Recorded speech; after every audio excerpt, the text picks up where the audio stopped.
want to talk about like coaching styles specifically now. How much do you think that a coach should tailor their style to the fencer versus how much should the fencer like tailor themselves to the coach's style? I don't want to talk all the time. Ralf, Ralf has to. Yeah, me and Dan are hogging the camera. I can start with that because I'm in a unique situation, right? You got both your own students and the national team. Yes, as coach of the national team, I have to cater to the athlete because I don't work with them every day. And some of them, they tell me, or we had discussions about that. Some they want very specific advice. Some others they want more generic. Hey, what's happening there? What are my options? And they want to pick and choose themselves. So there are different fencers who want to be coached differently, and it's very exciting because I have to adjust to different people in a different way. So I think what I mean is with people that are specifically your students that you work with all the time. Obviously, if you have someone only like once a month for like, I don't know, 4 or 5 days in that month, you're not going to do much to change them. You're just going to try to like condition them, put them in specific situations. But I mean, like someone who you're building up from scratch, how much do you try to like kind of bend their strengths to what you're doing versus like working with them on the things they're innately good at, for example? Well, in our club, lessons are called not private lessons, they are called individual lessons, right? Because they're individualized to the fencer. So yes, I think all successful clubs and all successful coaches have certain systems or certain things that they believe in. So they have a certain structure how their fencers should fence, and then it gets a little bit more individual afterwards. So with my own fencers, yeah, well, I'm coaching them for several years, so it's a little bit more like a mixture. Sometimes in competitions, you have to figure out, can your fencer actually do what you want them to do right now? Do they have the skills, or do you just like, okay, you come up with a random action, but the fencer doesn't have the skills yet, or on that day doesn't feel the skill. So I think it's always very individual. But I mean, obviously coaches have certain structure and certain behaviors which they can't change too much. But I mean, ultimately is to help the athlete with ideas, suggestions, or things that they don't see. On a club level, I think it's a little bit more of mine. On a national level, not so much, because I don't work with any of the athletes on a daily basis. How about you guys? It makes it much easier when the kid wants to learn what I'm teaching, and more fun for me as well. But usually hopefully if the student, after a few years, they know what I want already. If not, then I'm in trouble. But in the beginning, hopefully if the kid is more defensive, use the defense as a way to unlock their offense. Or if they're an overly aggressive fencer, try and use that as a second intention to set up defense, make them stronger at what they're good at, but try and use that as an entree into what they're not good at to make them a more complete fencer. Makes sense. But it's up to, like, you can lead a horse to water, but I mean, I was actually yeah. I had a really interesting conversation with a fencer in Belgrade, and she was saying that, like, when she fenced, her coach would show her all these things and she wouldn't do it, and he would call her stupid and whatever. And what she said was that what he didn't understand is, like, great, you showed me all these things, but all I want to do is this and this. So I'm just going to do this and this when I want to. And in her career, she won World Cups and was top 16. She was a good fencer, a great fencer even, but she just wanted to do what she wanted to do, not what her coach wanted her to do. Well, I think also if you're coaching and you find yourself like calling your students stupid, you're probably just teaching. You're not teaching, I mean, that's we're talking old school Eastern European here. So Yeah. No, I don't know. For me, I guess it's a level thing. Like initially, there are some things I believe in like really strongly. Certain things about technique are very rigid, and some things are a little more loose.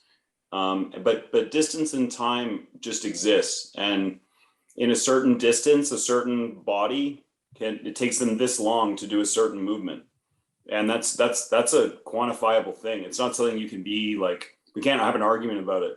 You can either hit me before I parry, or I hit you with para post. Mm-hmm. But when you reach a certain level, like I like to, especially now because I have more time with each athlete, like I'm constantly thinking about the athlete's personality, what they like, what kind of generally are they like kind of goofy, or are they really serious and they like to have a plan for everything, or do they like to just wing it in life, you know? and then on top of that, like, okay, so what's their body like? Are they tall? Are they short? Are they fast? You know, like they have quick feet? Are they more powerful? And so then you look at it and you go, well, if you look at the best fencers in the world, how are we going to have a chance against them? We have to have something unique about ourselves, right? So if you want to get to a really high level, I think you need someone who's willing to look at you and say, you know, like and find the things that you really like, that you do well, and then find a couple other things you haven't thought of that you could also do well, and put those things together. Mm-hmm. But I think at a club level, usually the athletes, like the mistakes that they're making are so common and similar that we can teach them all the same way. Because if you don't understand, for example, when you go slow at ready fence and the other person goes fast and you finish, that it's not yours. Like there's, you know, I'm sure all of us on this call have had that problem with a lot of different people or something similar. It's not, so even in Saber, yes. You don't need to reinvent the wheel about teaching that stuff. You just need to teach it the way you teach it well, right? So it reminds me of like in The Big Lebowski, where it's just laying on the couch and listening to the strikes. It's like, I know what fencing sounds like, and it's like I don't need to like it, and I'm sure everybody on this call knows what that sounds like. And when you're in the club, it's like, okay, you need to do it this way, and when you do it this way, you win, and when you don't, you lose. And you get a kid that argues with you that they know better, and I'm like, okay, listen, man, great, but you should do. That's just like your opinion, man. Yeah, it's just like your opinion, man. It's like, why do I need to prove to like an 8-year-old that I'm good at this? Well, exactly. But when someone won a medal at a World Cup and they're like, no, I don't agree, then they kind of earn the right to argue with you. Yes, so you're like, okay, like let's talk. That person, yes, but. So I think the really interesting combination of things you guys said is that, like, in the beginning when the person is learning, it's kind of very similar, and then as the person develops and starts getting better, a little more individual. Yeah. So something that I see in Saber a lot is like certain clubs will have a bunch of like carbon copies of like one model of fencer, and it almost just like looks like they just took a cookie cutter and just like stamped it a bunch of times. And I'm not going to give any examples of clubs like that because I don't like that particular style. But then you have other clubs like MFC that you look at other fencers and they just all look totally different, because even though they are all using the same system, they're all being individually like taught to use their strengths while also covering up their weaknesses. And I like that type of thing a lot. Dan? But I also think there's also something like, it goes back to what Alex is saying, is that distance and time exists. Totally. And when but when you're looking for the same distance and time, whatever technique gets you there and works, it doesn't really matter. You can kind of mold it to look like a parry or whatever you want to do. But as long as you're looking for the right distance and time, it doesn't really matter what you do, honestly. Yeah, what I see is like some people are very creative if you give them, like, footwork is like vocabulary. So if you give them like a bunch of different coordinations, they just naturally put them together in a really interesting way. And some people will do exactly what you worked on in the lesson, exactly as you did it in the lesson. And there's some people who take fencing as classical music, and you just do it over and over again as best as you can. But the best fencing is jazz. You've learned the classical, but then you know what rules to bend and what rules to break and to move stuff around. But to do that, you need to have had rules at some Yes, point. yes, of course. Like, yes, you yeah. need your school, you need your rules, you need to know what you can bend and what you can break.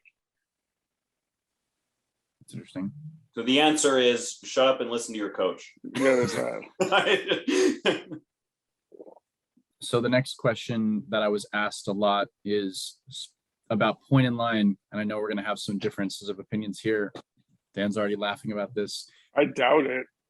Maybe not, but something that was asked a lot is like how much of my defense should be point in line, basically. Like just a riffs on that question. So that's as much as you can, but it's up to the fencer. If they like, again, I teach everybody the same thing, but some people feel it. Marcus really feels it, and some people don't feel it at all. So what are you gonna do? And like the answer is simple. As long as you hit 60% of them, do it. if you hit less than 50%, maybe stop doing it. If you hit 100%, keep doing it. That's the German way. Just quantify it. There we go. It makes sense. Well, Like at least scored. Sorry.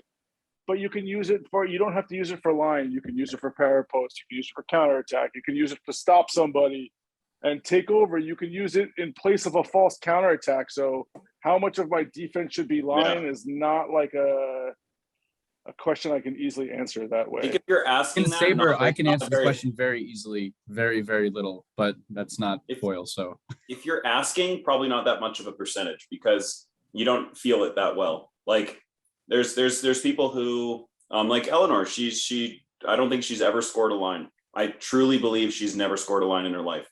And then and it's also because it's kind of you've got Marcus who just falls in love with it too much sometimes. Yeah. He's great at it, but falls in love with it too much. But every once in a even while. still, like, okay, but you could say that someone else is good at counterattacking, but they fall in love with it too much. Like, okay, that's the nature of it. But I guess like you don't need line, but if you're good at line, you need line.